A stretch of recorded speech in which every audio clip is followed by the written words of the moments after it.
नहीं आ रहा था, इसलिए बाहर रख दिए किसी ठीक चीज। है, स्टार्ट करते हैं। ठीक है ना, यहाँ से पढ़ेंगे। इसके पहले जो है ना पढ़ चुके हैं। आज पढ़ना है, प्रकाश के प्रवर्तन से पढ़ना है। इसके पहले वाला वीडियो में पढ़ चुके हैं। बोल रहा है प्रकाश का प्रवर्तन किसी वस्तु या किसी अवरोधक से टकराकर वापस लौटने की घटना को क्या बोलते हैं? प्रकाश का प्रवर्तन कहते हैं, याद प्रकाश का रखिएगा। ठीक है। प्रवर्तन। बूढ़ा प्रकाश भी बूढ़ा किसी वस्तु या किसी अवरोधक से टकराकर वापस लौटने की घटना को प्रवर्तन करते हैं। अब प्रकाश भी प्रवर्तन गुण रखता है। जब प्रकाश किसी तल से टकराता है तो इसका कुछ भाग जो है ना वापस लौटाता है। इसे ही क्या कहते हैं? इसे ही बोल रहा इसे ही परावर्तन कहते हैं। सतह सतह जिस पर प्रकाश आपतित होता है, जितना ही चिकना पॉलिशदार व घना होता है प्रकाश का, उतना ही अधिक भाग क्या होता है? परावर्तित होता है, रिफ्लेक्ट होता है। सतह की परावर्तन दक्षता को एल्बिडो कहते हैं। बोल रहा सतह की परावर्तन दक्षता को क्या कहते हैं? एल्बिडो कहते हैं। यथा बर्फ का एल्बिडो उच्च तथा वनों एवं मैदानों का क्या होता है? निम्न होता है। यथा बोल रहा है कि बर्फ का एल्बिडो उच्च होता है तथा वनों एवं मैदानों का क्या होता है? तो निम्न होता है। परावर्तन का नियम बोल रहा है। प्रकाश परावर्तन के दो नियम होते हैं। एक होता है आपतित किरण, जो आपतन बिंदु पर अभिलंब तथा अपरावर्तित किरण एक ही तल में होते हैं। तो ये बोल रहा है परावर्तन के जो है ना दो नियम होता है। एक आपतित किरण जो आपतन बिंदु पर अभिलंब तथा परावर्तन किरण एक ही तल में होते हैं। और दूसरा है दूसरा है प्रवर्तन कोण सदैव किसके बराबर होता है? तो क्या होगा? आपतन कोण के बराबर होता है। ठीक है। आपतन कोण के तो बराबर। परावर्तन कोण जो होता है ना सदैव आपतन कोण के बराबर होता है। देखिए अभिलंब दिया हुआ है यहाँ पे नॉर्थ, यहाँ पे साउथ, इस फिगर में यहाँ पे क्या आपतित किरण है ये, और ये परावर्तित किरण। ये है क्या है? ये नॉर्थ, और इस यहाँ पे सेंटर है ना, इस पे परावर्तन कोण है, इधर आपतन कोण दिया हुआ है। M1 M2 बी दर्पण दिया हुआ है, ये फिगर में दर्शा के बताया गया है। देखिए यहाँ पे क्या अगला है? नो ओम का नियम। ओम का नियम क्या बोल रहा है? स्थिर ताप पर किसी चालक में प्रवर्तित होने वाली विद्युत धारा I चालक के सिरों के बीच विभवांतर के समानुपाती होता है। तो ओम का नियम बोल रहा है ना कि स्थिर ताप पर किसी चालक में प्रवाहित होने वाली विद्युत धारा चालक के सिरों के बीच क्या होता है? विभवांतर समानुपाती होता है। इसे ही क्या कहते हैं? ओम का नियम कहते हैं। बताइएगा ओम का नियम किसे कहते हैं? बताइए। स्थिर ताप पर किसी चालक में प्रवाहित होने वाले विद्युत आई चालक के सिरों के बीच विभवांतर भी के समानुपाती होती है। हाँ, तो ओम का नियम किसे कहते हैं? स्थिर ताप पर किसी चालक में प्रवाहित होने वाली विद्युत धारा I चालक के सिरों के बीच क्या होता है? विभवांतर क्या होती है? समानुपाती होती है। इसे क्या कहेंगे? ओम का नियम कहते हैं। इस नियम का प्रयोग जो है किसी चालक में प्रवाहित धारा एवं विभवांतर में संबंध जो है ना अनुपात ज्ञात करने में किया जाता है। तो बोल रहा है इस नियम का जो है ना मतलब ओम का नियम जो है किसी चालक में प्रवाहित धारा एवं विभवांतर के संबंध में ज्ञात करने में किया जाता है। बताइएगा कि किसका प्रयोग जो है, किस नियम का प्रयोग जो है ना किसी चालक में प्रवाहित धारा एवं विभवांतर में संबंध या अनुपात ज्ञात करने में किया जाता है। तो क्या होगा? किसका नियम? ओम का नियम। ओम का नियम है। हाँ ठीक है, आगे बोल रहा है विभवांतर भी तथा धारा I के अनुपात का मान चालक के आकार, लंबाई व अनुप्रस्थ का क्षेत्रफल पदार्थ तथा ताप पर निर्भर करता है। तो वही बोल रहा है कि विभवांतर जो है ना भी और धारा I के अनुपात का मान चालक के आकार, लंबाई व अनुप्रस्थ का क्षेत्रफल पदार्थ तथा माप ताप पर निर्भर करता है। इस अनुपात को क्या कहते हैं? चालक का विद्युत प्रतिरोध R कहते हैं। ठीक है। अर्थात V अपॉन I बराबर क्या होता है? R नियतांक है। दिया हुआ अगला है कूलाम का नियम। कूलाम का नियम बोल रहा है कि दो आवेशों के बीच आकर्षण अथवा प्रतिकर्षण का बल उनके आवेशों के गुणनफल के क्या होता है? अनुक्रमानुपाती होता है। इस नियम के अनुसार दो आवेश Q1 तथा Q2 के बीच लगने वाला बल F1 उन आवेशों के परिणामस्वरूप गुणनफल के अनुक्रमानुपाती होता है, और उनके बीच के दूरी के R के क्या होती है? व्युत्क्रमानुपाती होता है। तो कूलाम का नियम क्या बोल रहा है? बताइए कूलाम का नियम। कूलम का नियम दो आवेशों के बीच आकर्षण अथवा प्रतिकर्षण का बल उनके आवेशों के गुणनफल का अनुक्रमानुपाती होता है। इस नियम के अनुसार दो आवेश Q1 तथा Q2 के बीच लगने वाला बल F उन आवेशों के परिणाम के गुणनफल के अनुक्रमानुपाती और उनके बीच की दूरी R के वर्ग के व्युत्क्रमानुपाती होता है। F बराबर के Q1 Q1 इंटू Q2 बटा आर स्क्वायर। तो याद रखिएगा ना कि कूलाम का नियम क्या बोल रहा है ना, कूलाम का नियम बोल रहा है दो आवेशों के बीच आकर्षण अथवा प्रतिकर्षण बल उनके आवेशों के गुणनफल का क्या होता है, अनुक्रमानुपाती होता है। दो आवेश के बीच आकर्षण तथा प्रतिकर्षण का जो बल है ना, उनके आवेश से गुणनफल क्या होता है, अनुक्रमानुपाती होता है। इस नियम के अनुसार दो आवेश जो है, एक है Q1 एक है Q2 के बीच लगने वाला बल F उन आवेशों के परिणाम के गुणनफल के क्या होता है, अनुक्रमानुपाती, और उनके बीच की दूरी की r के एक वर्ग की क्या होती है, व्युत्क्रमानुपाती होती है। इसलिए F बराबर क्या है, K into Q1 into Q2 बटा आर स्क्वायर। नेक्स्ट है फैराडे के विद्युत अपघटन नियम।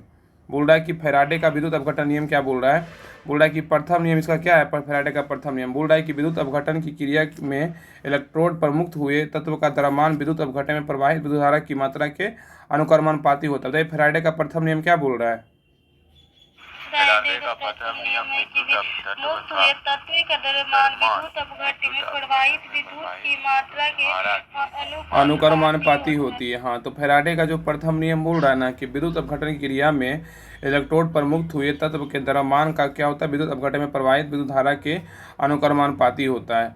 आगे बोल रहा है फैराडे का दूसरा नियम क्या बोल रहा है कि विद्युत अपघटन में उसी विद्युत की मात्रा से मुक्त हुए विभिन्न तत्वों के द्रव्यमान उनके रासायनिक तुल्यांकों के अनुक्रमानुपाती होती है।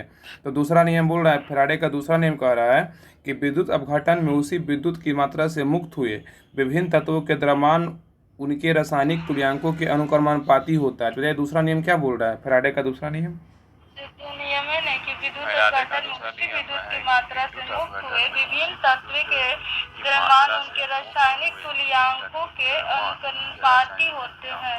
हाँ, नेक्स्ट है ना, नेक्स्ट है मैक्सवेल का दक्षिण हस्त नियम बोल रहा है। ठीक है, नेक्स्ट पॉइंट है मैक्सवेल का दक्षिण हस्त नियम।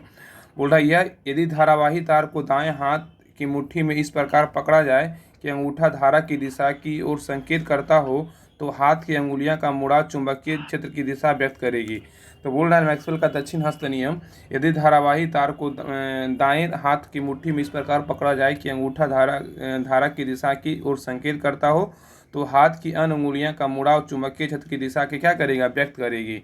आगे बोल रहा है कि फ्लेमिंग का बाम हस्त नियम क्या बोलता है। देखिए क्वेश्चन जो है ना, इससे क्वेश्चन 64 पोस्ट जो एग्जाम हुआ था ना 64 सीट वाला, उसमें पीटी एग्जाम में पूछा हुआ क्वेश्चन नंबर 86 है, इसलिए ध्यान से पढ़ेगा। फ्लेमिंग का बाम हस्त नियम बोल रहा है यदि बाएं हाथ का अंगूठा तर्जनी और मध्यमा का और परस्पर लंबवत रखा जाए तो तर्जनी चुंबकीय क्षेत्र की दिशा व्यक्त करे।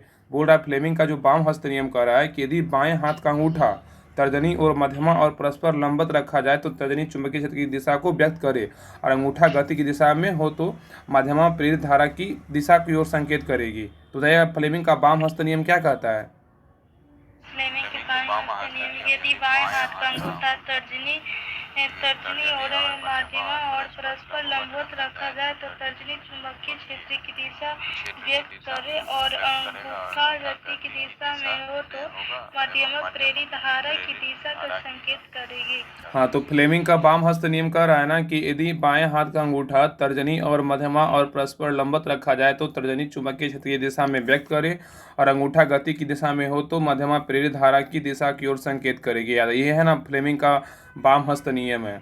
आगे आइए, बोल रहा है कि फ्लेमिंग के दाएं हाथ का नियम, फ्लेमिंग के दाएं हाथ का नियम बोल रहा है कि अपने दाहिनी हाथ की तर्जनी मध्यमा और अंगूठे एक दूसरे के लंबवत इस प्रकार स्थित करे कि ताकि तर्जनी क्षेत्र की दिशा की ओर संकेत करे तथा अंगूठा चालक की गति की ओर दिशा की ओर संकेत करे। ऐसी स्थिति में मध्यमा चालक में प्रेरित धारा की दिशा में प्रदर्शित होगी। तो फ्लेमिंग के दाएं हाथ का नियम क्या कह रहा है कि अपने दाहिने हाथ की तर्जनी मध्यमा और अंगूठे को एक दूसरे के लंबवत इस प्रकार स्थिर करे ताकि तर्जनी क्षेत्र की दिशा की ओर संकेत करे तथा अंगूठा चालक की गति की दिशा की ओर संकेत करे। ऐसी स्थिति में मध्यमा जो है ना चालक में प्रेरित धारा की दिशा को क्या करते प्रदर्शित करता है। ठीक है, आगे है लेंज का नियम। देखिए लेंज का नियम क्या बोल रहा है कि प्रेरित विद्युत वाहक बल सदैव उस कारण का विरोध करता है।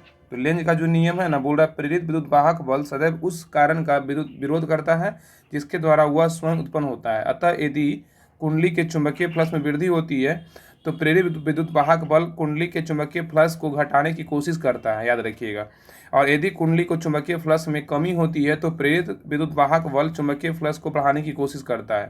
तो याद रखिएगा लेंज का नियम क्या कह रहा है ना कि प्रेरित विद्युत वाहक बल सदैव उस कारण का विरोध करता है कि जिसके द्वारा वह स्वयं क्या होता है, उत्पन्न होता है। लेंज का नियम कह रहा है। अतः यदि कुंडली के चुंबकीय फ्लक्स में वृद्धि होती है तो प्रेरित विद्युत वाहक बल कुंडली के चुंबकीय फ्लक्स को घटाने क्या करता है, कोशिश करता है। कौन करता है? लेंज का नियम पे ही आधारित है।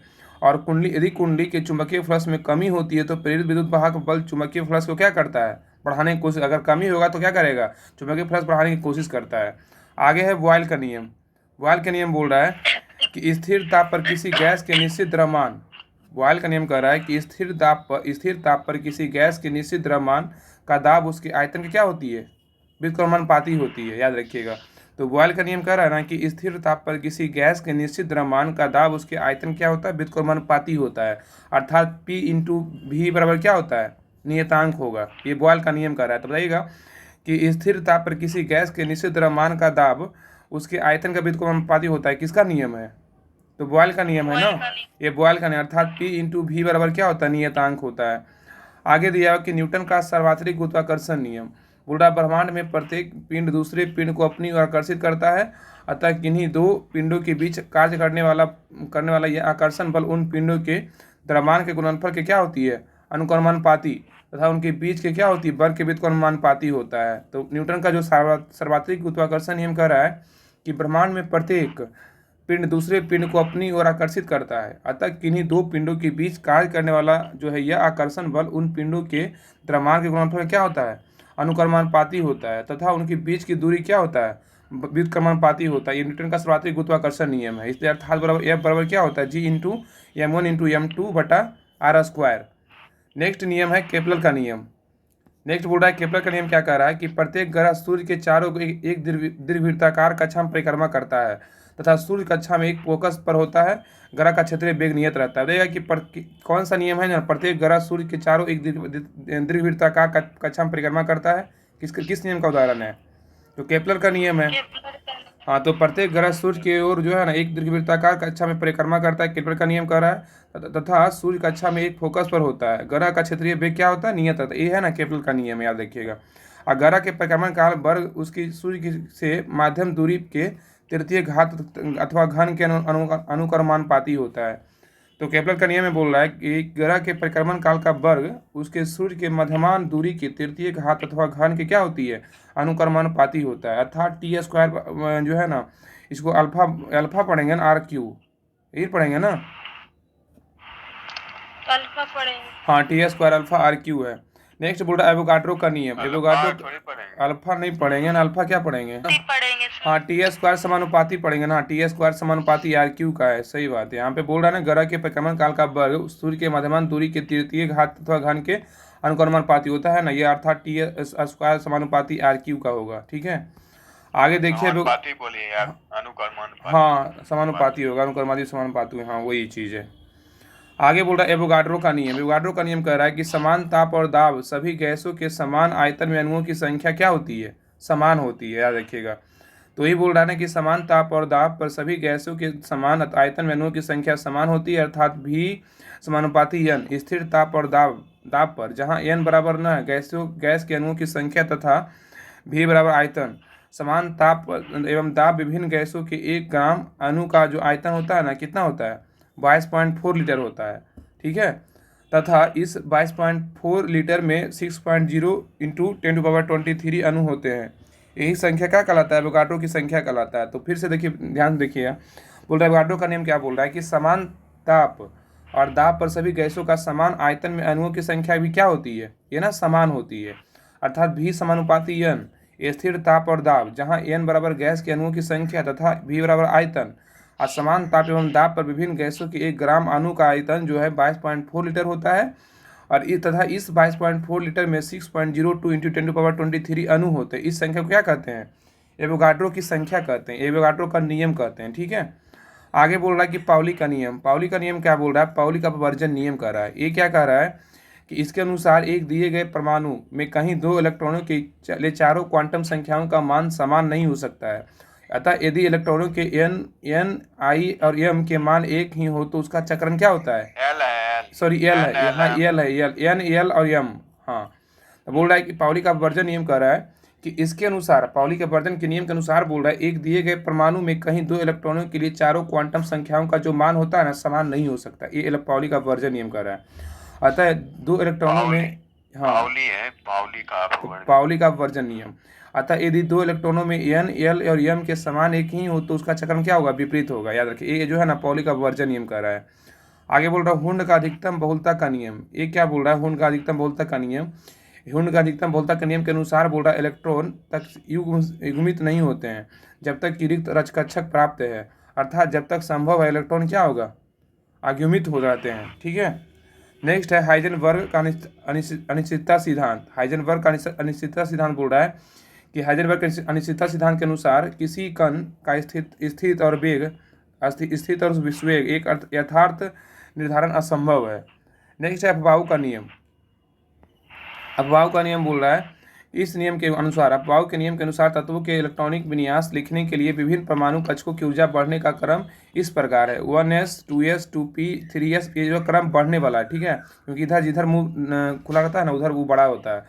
3p 4s 3d 4p 5s 4d 4p 6s 4f 5d 6p 7s है। ये जो है ना ये अफबाऊ का नियम बोल रहा है। अगर एग्जाम्पल में दिया रहेगा ना दे देगा कि कौन सा नियम है, याद रखिए अफबाऊ का नियम है।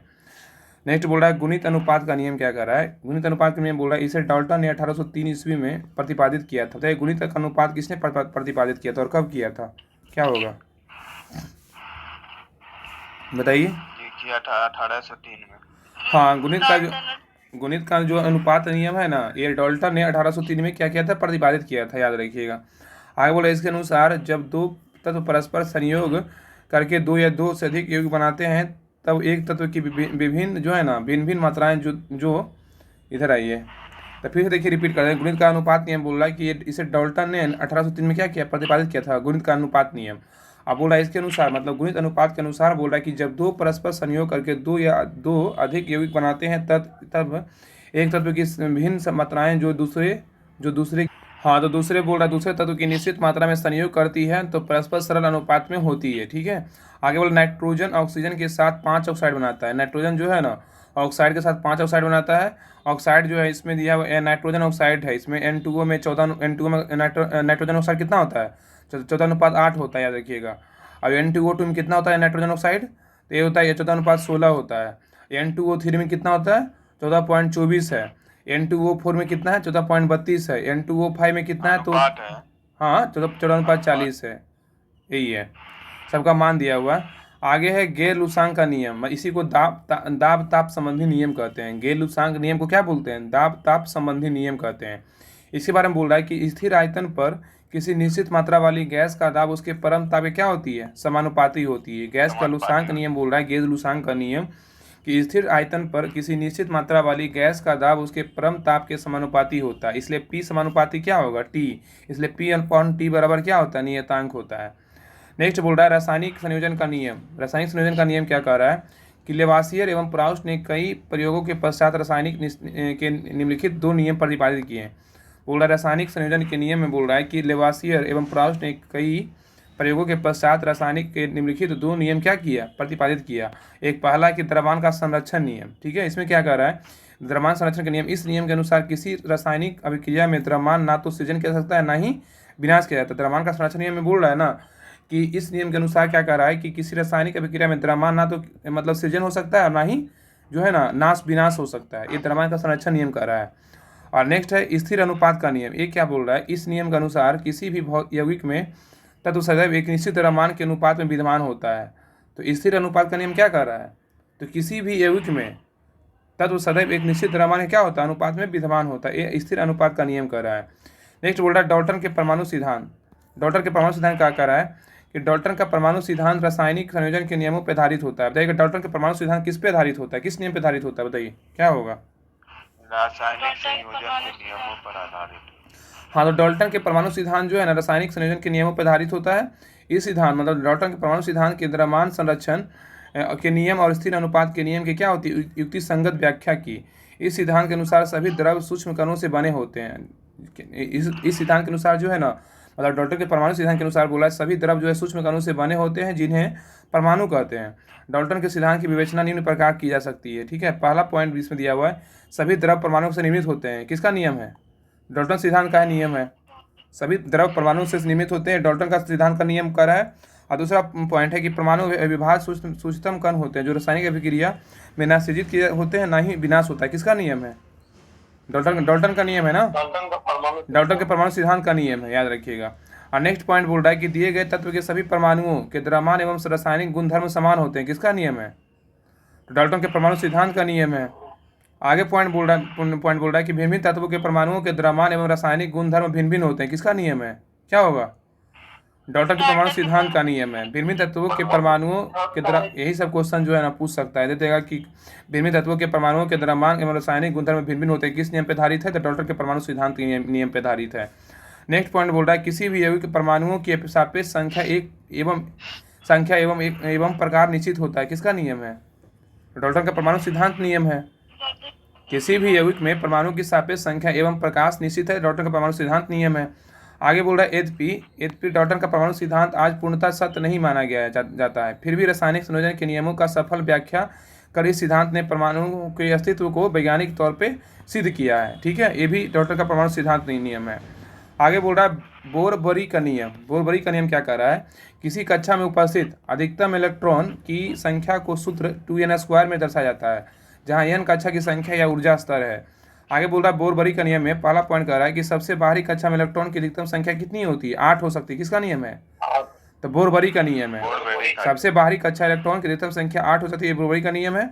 आगे पॉइंट बोल रहा है किसी परमाणु की दी गई कक्षा में इलेक्ट्रॉन तब तक स्थान नहीं लेते हैं तब तक कि उससे पहले वाले भीतरी कक्षा को पूर्णतः भर नहीं जाते हैं। इससे स्पष्ट होता है कि कक्षाएं क्या होती है? क्रमानुसार भरती है। ठीक है, आगे मेंडलीव का आवर्त नियम क्या कह रहा है कि मेंडलीव के आवर्त नियम के अनुसार तत्वों के भौतिक एवं रासायनिक गुण के परमाणु भारों के आवर्त फलन होते हैं। तो मेंडलीव का आवर्त नियम में बोल रहा है ना कि मेंडलीव के आवर्त नियम के अनुसार जो है ना तत्वों का भौतिक एवं रासायनिक गुण उनके परमाणु भारों क्या होते हैं? आवर्त फलन होते हैं। ये मेंडलीव का आवर्त नियम है। आगे नेक्स्ट पॉइंट पे आइए। आगे बोल रहा है कि डोबेराइनर कर्तृक नियम। डोबेराइनर कर्तृक नियम क्या कह रहा है? 1817 ईस्वी में जर्मन रसायन डोबेराइनर कर्तृक नियम कह रहा है कि 1817 में जर्मन रसायन को वुल्फ्गांग डोबेराइनर ने तीन तत्व वाले कुछ समूहों की चुना एवं उन समूहों का त्रिक कहा। उस समय तक ज्ञात तत्वों को केवल 3 त्रिक ही वे ज्ञात कर सके, फलस्वरूप वर्गीकरण की यह पद्धति असफल रही। ठीक है, अगला है न्यूलैंड का अष्टक सिद्धांत क्या कह रहा है कि 1865 में अंग्रेज, तो याद रखिए डोबेराइनर का त्रिक नियम कर रहा था ना कि 1817 में जर्मन रसायन शास्त्र वुल्फ्गांग डोबेराइनर तीन तत्व के कुछ समूहों की चुना एवं उन समूहों को त्रिक कहा। उस समय ज्ञात तत्वों के में केवल 3 त्रिक ही थे, वे ज्ञात कर सकते, फलस्वरूप वर्गीकरण की यह पद्धति असफल रही। ठीक है, अगला है अष्टक का सिद्धांत। न्यूलैंड का अष्टक सिद्धांत कर रहा है कि 1865 में अंग्रेज वैज्ञानिक जॉन न्यूलैंड ने ज्ञात तत्वों को परमाणु द्रव्यमान के आरोही क्रम में व्यवस्थित किया तथा 56वें तत्व का थोरियम तथा समाप्त किया। तो बोला न्यूलैंड का अष्टक नियम कर रहा है ना कि सिद्धांत के 1865 में अंग्रेज वैज्ञानिक जॉन न्यूलैंड ने ज्ञात तत्वों को परमाणु द्रव्यमान के आरोही क्रम में व्यवस्थित किया तथा 56वें तत्व थोरियम पर क्या किया? समाप्त किया। अगला आधुनिक आवर्त सारणी। आधुनिक आवर्त सारणी क्या कह रहा है कि आधुनिक आवर्त सारणी मोस्ले 1913 में नियम पर आधारित है। बताइए आधुनिक आवर्त सारणी जो है ना किसके नियम पे जो आधारित है? बताइए क्या होगा? आधुनिक आवर्त सारणी जो है मोस्ले के नियम पर। हाँ, तो आधुनिक आवर्त सारणी जो है ना मोस्ले 1913 के नियम पे आधारित है। इसके अनुसार तत्वों के गुण उनके परमाणु संख्या जो है ना एटॉमिक नंबर के क्या होते हैं? आवर्त फलन होते हैं, याद रखिएगा। नेक्स्ट बोल रहा है कि रदरफोर्ड का नाभिकीय परमाणु मॉडल। रदरफोर्ड का नाभिकीय परमाणु मॉडल कर रहा है कि रदरफोर्ड एवं उसके विद्यार्थियों हेंस गीगर और अर्नेस्ट मास्टेड ने सोने की बहुत पतली पर जो है ना ये क्या पढ़ेंगे इसको अल्फा कणों के बौछार का परमाणु के नाभिकीय मॉडल प्रस्तुत किया। ठीक है, रदरफोर्ड का नाभिकीय परमाणु का मॉडल कर रहा है कि रदरफोर्ड उसके विद्यार्थियों हेंस गीगर और अर्नेस्ट मार्डसेन ने सोने की बहुत ही पतली पर सोने की पतली पत्ती पर अल्फा कणों की बौछार का परमाणु का नाभिकीय मॉडल क्या किया? प्रस्तुत किया। ये रदरफोर्ड का नाभिकीय परमाणु मॉडल है। आगे बोल रहा है इस मॉडल के अनुसार, मतलब रदरफोर्ड के नाभिकीय मॉडल के अनुसार बोल रहा है कि परमाणु का धनावेश तथा अधिकांश द्रव्यमान एक अति अल्प क्षेत्र में केंद्रित था। परमाणु के इस अति अल्प भाग में को रदरफोर्ड के नाभिक कहा गया। ठीक है, तो बताइए किस मॉडल के अनुसार जो है ना परमाणु का धनावेश तथा अधिकांश द्रव्यमान के अति अल्प क्षेत्र में केंद्रित था और परमाणु के इसी अति अल्प भाग में रदरफोर्ड ने नाभिक कहा था। किस नियम के अनुसार कहा था? रदरफोर्ड के नाभिक परमाणु मॉडल के अनुसार कहा था ना। हाँ, आगे कर रदरफोर्ड ने गणना करके दिखाया कि नाभिक का जो आयतन है ना परमाणु के कुल आयतन की तुलना में अत्यंत कम होता है। तो यह कि किसने गणना करके दिखाया था ना कि नाभिक का जो आयतन होता है परमाणु के कुल आयतन की तुलना में ना अत्यंत कम होता है, मतलब नगण्य होता है। किसने गणना किया था, करके दिखाया था? रदरफोर्ड गणना करके दिखाया था ना। हाँ, तो रदरफोर्ड ने गणना करके दिखाया कि नाभिक का जो आयतन होता है परमाणु के कुल आयतनों की तुलना में अत्यंत कम होता है, इससे नगण्य होता है। परमाणु की त्रिज्या लगभग जो है ना 10⁻10 मीटर होती है, जबकि नाभिक की त्रिज्या लगभग 10⁻15 मीटर होती है, याद रखिएगा। तो बताइएगा कि परमाणु की त्रिज्या लगभग कितना होती है? 10⁻10 मीटर। और जबकि नाभिक की त्रिज्या कितना होता है? 10⁻15 मीटर होती है। इसे भी जानते हैं? हाँ, 10⁻−10 को शायद कहते हैं एंगस्ट्रॉम, और 10⁻−12 कहते हैं एक फर्मी सेल। आगे है कि नेक्स्ट पॉइंट बोल रहा है कि नाभिक के चारों इलेक्ट्रॉन वृत्ताकार पथों पर जिन्हें कक्षा मतलब ऑर्बिट कहा जाता है उसे तेजी में घूमता है। तो नाभिक के चारों इलेक्ट्रॉन जो है वृत्ताकार पथों जिन्हें कक्षा कहा जाता है वह तेजी से घूमता है। आगे इलेक्ट्रॉन और नाभिक आपस में आकर्षण के स्थिर वैद्युत बलों के द्वारा बंधे होते हैं। तो बोल रहा है इलेक्ट्रॉन और नाभिक आपस में क्या होती है? आकर्षण के स्थिर वैद्युत बलों के द्वारा बंधे होते हैं। ठीक है, आगे कह रहा है कि रदरफोर्ड मॉडल का दोष ये क्या है? रदरफोर्ड परमाणु मॉडल किसी परमाणु का स्थायित्व की व्याख्या नहीं कर पाता है। ठीक है, रदरफोर्ड का जो है ना, रदरफोर्ड का मॉडल दोष जो है बोल रहा है कि रदरफोर्ड परमाणु मॉडल किसी परमाणु का स्थायित्व व्याख्या नहीं कर पाता है। यह मॉडल इलेक्ट्रॉनिक संरचना के बारे में कुछ भी परवर्ण नहीं करता है, अर्थात इससे यह पता चलता है कि इलेक्ट्रॉन नाभिक के चारों ओर किस प्रकार का विद्यमान है और इनकी ऊर्जा क्या है। ठीक है, आगे आर्हेनियस के नियम के अनुसार बोल रहा है। आर्हेनियस के अनुसार बोल रहा है ना कि नियम के अनुसार अम्ल एक ऐसा यौगिक है जो जल में घुलकर H+ आयन देता है। देखिए किसके अनुसार जो है ना, अम्ल एक ऐसा यौगिक है जो कि जल में घुलकर H+ आयन देता है। किसके अनुसार कह रहा है? क्या होगा? आर्हेनियस के अनुसार। हाँ, बोला कीजिए ना, आर्हेनियस के अनुसार बोल रहा है कि अम्ल एक ऐसा यौगिक है जो जल में घुलकर H+ आयन देता है। आगे बोल रहा है वॉरेनस्टेड या लॉरी सिद्धांत के अनुसार कह रहा है कि अम्ल वह पदार्थ है जो किसी दूसरे पदार्थ का प्रोटॉन प्रदान करने की क्षमता रखता है। तो देखिए वॉरेनस्टेड एवं लॉरी सिद्धांत के अनुसार क्या होता है? बताइए क्या होता है? अम्ल वह पदार्थ है जो किसी दूसरे पदार्थ के प्रोटॉन। हाँ, वॉरेनस्टेड एवं लॉरी सिद्धांत के अनुसार कह रहा है अम्ल वह पदार्थ है जो किसी दूसरे पदार्थ को प्रोटॉन प्रदान करने की क्या करता है? क्षमता रखता है। आगे लुईस इलेक्ट्रॉनिक सिद्धांत के अनुसार क्या कह रहा है कि अम्ल वह यौगिक है जिसमें इलेक्ट्रॉन की एक निर्जन जोड़ी स्वीकार करने की क्या होती है? प्रवृत्ति होती है। लुईस इलेक्ट्रॉनिक सिद्धांत के अनुसार कह रहा है कि अम्ल वह यौगिक है जिसमें इलेक्ट्रॉन की एक निर्जन जोड़ी स्वीकार करने की प्रवृत्ति होती है। आगे बोल रहा है टिंडल प्रभाव क्या है कि जब किसी कोलाइडी विलयन में तीव्र प्रकाश गुजारते हैं और इसके लंबवत रखे सूक्ष्मदर्शी से देखते हैं तो कोलाइडी का कण जो है काली पृष्ठभूमि के आल्पिन की नोक की भांति चमकने लगते हैं। ठीक है, इसे टिंडल प्रभाव कहते हैं। टिंडल प्रभाव का जो कारण है ना, प्रकाश का परिकीर्णन होता है।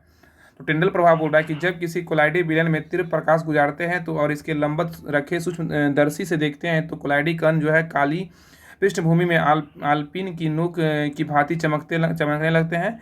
इसे टिंडल प्रभाव कहते हैं। टिंडल प्रभाव का जो कारण है प्रकाश का परिकीर्णन है। ठीक है, याद रखिएगा।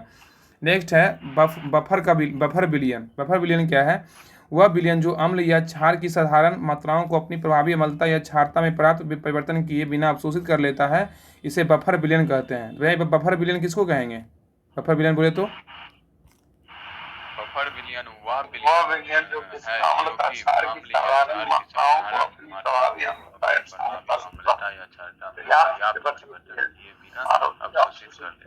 तो याद रखना बफर का विलयन बोल रहा है ना कि वह विलयन जो कि अम्ल या क्षार की साधारण मात्राओं को अपनी प्रभावी अम्लता या क्षारता में पर्याप्त परिवर्तन किए बिना अवशोषित कर लेता है उसे बफर विलयन कहते हैं। जैसे सोडियम एसीटेट एसिटिक अम्ल का मिश्रण एक प्रभावी बफर है जबकि उसे पानी में विलीन किया जाता है। ठीक है, आगे है विलयन का रंग दिया हुआ है, इसमें है सूचक दिया हुआ है, अम्लीय विलयन है, क्षारीय विलयन है, उदासीन विलयन है। बताइएगा कि मिथाइल में जो अम्लीय विलयन क्या होगा मिथाइल ऑरेंज में, और इसका क्षारीय विलयन क्या होगा, उदासीन विलयन क्या होगा? बताइए मिथाइल सूचक ऑरेंज में। मिथाइल में अम्लीय होगा गुलाबी, क्षारीय होगा पीला। हाँ, मिथाइल ऑरेंज में जो है ना अम्लीय विलयन गुलाबी होगा और क्षारीय विलयन क्या होगा? पीला होगा। उदासीन विलयन क्या होगा? नारंगी होगा। और लिटमस क्या होता है? लिटमस में लाल होता है, नीला होता है, अम्लीय लाल होता है, क्षारीय नीला होता है और हाँ, तो लिटमस में जो है ना, लिटमस में अम्लीय विलयन क्या होता है? लाल होता है। और क्षारीय विलयन क्या होता है? नीला होता है। उदासीन विलयन क्या होता है? बैगनी होता है। तो लिटमस में अम्लीय विलयन लाल, क्षारीय विलयन नीला और उदासीन विलयन बैंगनी होता है। बताइए कि फिनोल्फथेलीन रंगहीन में क्या, फिनोल्फथीन में क्या होता है? फिनोल्फथेलीन में फिनोप्थिलीन जो है फिनोल्फथीन अम्लीय में रंगीन होता है और क्षारीय में गुलाबी होता है और उदासीन उदासीन में रंग फिनोल्फथेलीन में जो है ना अम्लीय विलयन क्या होता है? रंगहीन होता है। क्षारीय विलयन गुलाबी होता है। उदासीन विलयन क्या होता है? रंगहीन होता है। याद रखिए। आगे है ना जैव विकास सिद्धांत है। बोल रहा है जैव विकास के संबंध में अनेक सिद्धांत प्रतिपादित किए गए हैं। जैव विकास के सिद्धांत में बोल रहा है कि जैव विकास के संबंध में अनेक सिद्धांत प्रतिपादित किए गए हैं, जिनमें लैमार्कवाद, डार्विनवाद एवं उत्तर परिवर्तनवाद प्रमुख है। ठीक है, जैव विकास सिद्धांत में पहला लैमार्कवाद किसे कहेंगे? तो लैमार्क का सिद्धांत 1809 ईस्वी में उनकी पुस्तक फिलोसफिक जूलॉजिक में प्रकाशित हुआ था। वह कि लैमार्क का सिद्धांत जो है ना वो कब प्रकाशित हुआ था? किसकी पुस्तक में प्रकाशित हुआ था? बताइए लैमार्क का सिद्धांत। 1809 में लैमार्क की पुस्तक है फिलोसफिक जूलॉजिक। हाँ, तो लैमार्कवाद जो है ना, लैमार्कवाद का सिद्धांत बोल रहा 1809 ईस्वी में उनकी पुस्तक जो है कौन सा था? तो फिलोसफिक जूलॉजिक में प्रकाशित हुआ था। इस सिद्धांत के अनुसार बोल रहा है कि जीवों एवं उनके अंगों में सतत बड़े होते हैं, रहने की प्रवृत्ति होती है। इन जीवों वातावरणीय परिवर्तन का सीधा प्रभाव पड़ता है। इन कारणों में जीवों में विभिन्न अंगों का उपयोग घटता बढ़ता रहता है। अधिक उपयोग में आने वाले अंगों का विकास जो है अधिक एवं कम उपयोग में आने वाले अंगों का जो विकास है कम होने लगता है। इसे अंगों के कम या अधिक उपभोग का सिद्धांत भी कहते हैं। इस प्रकार से जीवों के उत्पादित लक्षणों की वंशागति होती है, जिसके फलस्वरूप नई जातियां बन जाती है। ठीक है, आगे उनसे जिराफ का गर्दन जो है ना लंबा होना है, किसका उदाहरण है? तो लैमार्कवाद का ही उदाहरण है। ठीक है, जिराफ के गर्दन का लंबा होना लैमार्क का ही उदाहरण है। नेक्स्ट बोल रहा है डार्विनवाद। दूसरा है डार्विनवाद। जैव विकास के संबंध में डार्विनवाद सर्वाधिक प्रसिद्ध है। जैव विकास के संबंध में डार्विनवाद क्या है? सर्वाधिक प्रसिद्ध है। डार्विनवाद को पूर्वावशेष का महानतम अन्वेषक जो है ना कहा जाता है। आगे बोल रहा है चार्ल्स डार्विन ने 1809 से 1882 ईस्वी में, मतलब 1809 से 82 के बाद बोल रहा है, इसी के जो पीरियड था, टाइम पीरियड ने 1831 में बीगल नामक विश्व सर्वेक्षण जहाज को पूरे विश्व का क्या किया? भ्रमण किया था। तो डार्विनवाद के बारे में बोल रहा है कि जैव विकास के संबंध में डार्विनवाद सर्वाधिक जो है ना प्रसिद्ध था और डार्विन के पूर्वावशेष का महानतम अवशेषक कहा जाता है। चार्ल्स डार्विन ने 1831 में बीगल नामक विश्व सर्वेक्षण जहाज पर पूरे विश्व का क्या किया था? भ्रमण किया था। और डार्विनवाद के अनुसार बोल रहा है कि सभी जीवों में प्रचुर स्थानोत्पत्ति की क्षमता होती है, अतः अधिक आबादी के कारण प्रत्येक जीवों की अपनी आवश्यकताओं की पूर्ति हेतु दूसरे जीवों में जीव प्रयत्न द्वारा संघर्ष करना पड़ता है। ये संघर्ष सजातीय, अंतर्जातीय या पर्यावरणीय होते हैं। दो सजातीय जीव आपस में बिल्कुल समान नहीं होते हैं। दो सजातीय जीव जो होता है ना आपस में बिल्कुल समान नहीं होता है। ये विभिन्नताएं इनके ही जनकों से वंशानुक्रम मिलते हैं। कुछ विभिन्नताएं इनके जनकों से वंशानुक्रम मिलते हैं। कुछ विभिन्नताएं जीवन संघर्ष के लिए लाभदायक होती है, जबकि कुछ अन्य हानिकारक होती है। जीवों में विभिन्नताएं वातावरणीय दशाओं के अनुकूल होने पर बहुमुखी जीवन संघर्ष में सफल होता है। आगे बोला उपयोगी विभिन्नताएं पीढ़ी दर पीढ़ी इकट्ठी होती रहती है और काफ़ी समय बाद उत्पन्न जीवधारियों के लक्षण मूल जीवधारियों इनके इतने ही भिन्न हो जाते हैं कि एक नई जाति क्या होती है? बन जाती है। ये जो था ना ये डार्विनवाद था, याद रखिएगा। आगे बोल रहा है उत्परिवर्तनवाद क्या कह रहा है कि यह सिद्धांत वस्तुतः ह्यूगो डी व्रीज द्वारा क्या प्रतिपादित किया गया था? उत्परिवर्तन जो सिद्धांत है ना ये किसके द्वारा प्रतिपादित किया गया था? क्या होगा उत्परिवर्तनवाद जो है ना यह ह्यूगो डी व्रीज द्वारा जो है ना प्रतिपादित किया गया था। यह सिद्धांत 5 प्रमुख तत्व पे निम्नता है। पहला है कि बोल रहा है उत्परिवर्तनवाद बारे में बोल रहा है कि पहला है नई जीव जातियों की उत्पत्ति लक्षणों में छोटी छोटी एवं स्थिर विभिन्नताओं के प्राकृतिक चयन द्वारा पीढ़ी दर पीढ़ी संचय एवं क्रमिक विकास के फलस्वरूप नहीं होती हैं, बल्कि उत्परिवर्तनों के फलस्वरूप होती है। किसका है? उत्परिवर्तन का सिद्धांत है, याद रखिएगा। और दूसरा पॉइंट बोल रहा है इस प्रकार से उत्पन्न जाति का प्रथम सदस्य उत्परिवर्तनवाद कहलाता है। यह उत्परिवर्तन लक्षण के लिए जो है नस्ल का होता है। तीसरा पॉइंट बोल रहा है उत्परिवर्तन अनिश्चित होते हैं। क्या होते हैं? अनिश्चित होते हैं। ये किसी एक अंग में विशेष में अथवा अनेक अंगों में एक साथ उत्पन्न हो सकते हैं। तो बोल रहा है उत्परिवर्तन अनिश्चित होते हैं। ये किसी एक अंग में विशेष में अथवा उनके अंगों को एक साथ उत्पन्न हो सकते हैं। नेक्स्ट पॉइंट बोल रहा है कि सभी जीव जातियों में उत्परिवर्तन भिन्न भिन्न होते हैं। सभी जीव जातियों में क्या होता है? उत्परिवर्तन क्या होता है? भिन्न भिन्न होता है। पांचवा पॉइंट बोल रहा है कि जाति के विभिन्न सदस्यों में उत्परिवर्तन क्या होता है? भिन्न भिन्न हो सकते हैं। जाति के विभिन्न सदस्यों में उत्परिवर्तन क्या हो सकता है? भिन्न भिन्न हो सकते हैं। छठा बोल रहा है कि उत्परिवर्तन के फलस्वरूप अचानक ऐसी जीवधारी उत्पन्न हो सकते हैं जो जनक से इतने अधिक जन्म से वहाँ पे होगा ना जनक से इतने अधिक भिन्न हो कि उन्हें एक नई जाति माना जा सके। ठीक है, ये उत्परिवर्तनवाद का ही नियम है। आगे आइए। ग्रेगर जोहान मेंडल के नियम का बोल रहा है ना, यहाँ से आगे पढ़ेंगे क्योंकि ज़्यादा नियम दिया हुआ ना, इसलिए थोड़ा सा रिवीजन कर लीजिए, वीडियो अच्छे से देखिएगा, फिर रिवीजन अच्छे से हो जाएगा, ठीक है। ग्रेगर जोहान मेंडल्स के नियम के से जो है कल पढ़ेंगे, यहीं तक रहने दीजिए, यहाँ से हम लोग कल पढ़ लेंगे, क्योंकि कम पढ़िए ज़्यादा समझ में आए, ज़्यादा पढ़िएगा तो और बंस करेगा, तो रहने देते हैं यहीं तक।